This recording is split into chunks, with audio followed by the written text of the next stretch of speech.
The idea of Munich, obviously it's quite a long time ago now. I wrote that when I wrote the chorus, the lyric to the chorus, still King's Heath, in the house that we moved into Birmingham after university. And it was after a particularly long night, shall we say. So the people are fragile things was a response to the way I was feeling the following morning. So I'm feeling sorry for myself after overindulgence.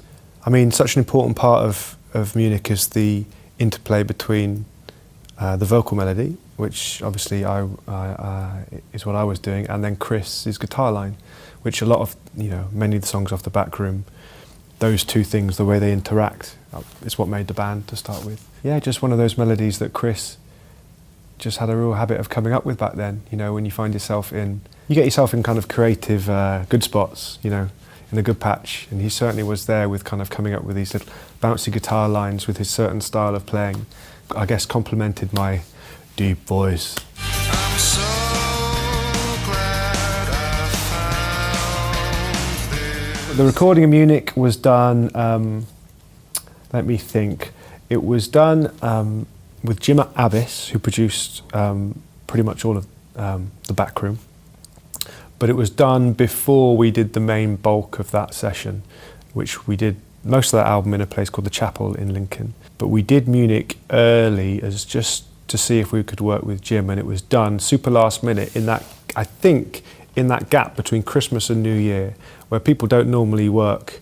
I remember Russell always goes away at Christmas with his parents, and he had to cancel his trip to somewhere in the sun that he was going, because we had this exciting studio session booked in with Jim Abbis. 2 days in a studio in Primrose Hill, which is no longer there, called Mayfair. I remember going in there, seeing Tina Turner discs on the wall, and I think there's Coldplay discs on the wall, and it was all very exciting. It was our first, we'd recorded before, but not with a named producer, so it was very exciting.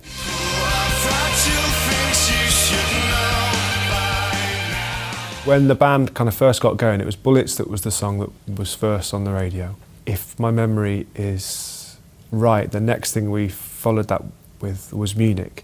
But Munich, with radio, they didn't take to it straight away. It was like, oh, it's just fine.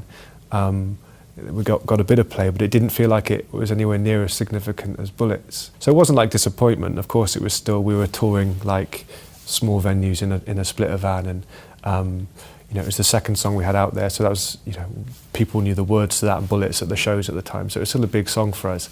But it wasn't until we re-released it, however many months later, that suddenly the radio really picked up on it, and it became this, the biggest song for us at the time, and probably our defining song from that era. Be careful what you put them through. This was the second video we'd made. The first one for Bullets was great, and it got on MTV2, but it was a very, very, very low budget thing. This was the first time we'd worked with, they were called the Soup Collective. They still are called the Soup Collective. They've done a lot of things with Elbow. They do a lot of things with Elbow still. So for us to work with them was like, Elbow are a band that we bonded over when we were forming Editors. So to work with people that had worked with Elbow was a big thing. I just remember being in this, what felt enormous kind of hangar in near Acton. Again, it was winter time. It wouldn't have been long after that recording session or over Christmas time, and it was freezing, absolutely freezing.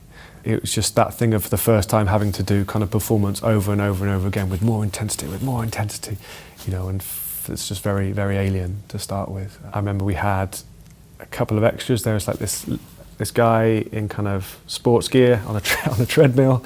There was a woman. Was she throwing a ball around? It was all very black and white, very moody, obviously, and yeah, very exciting.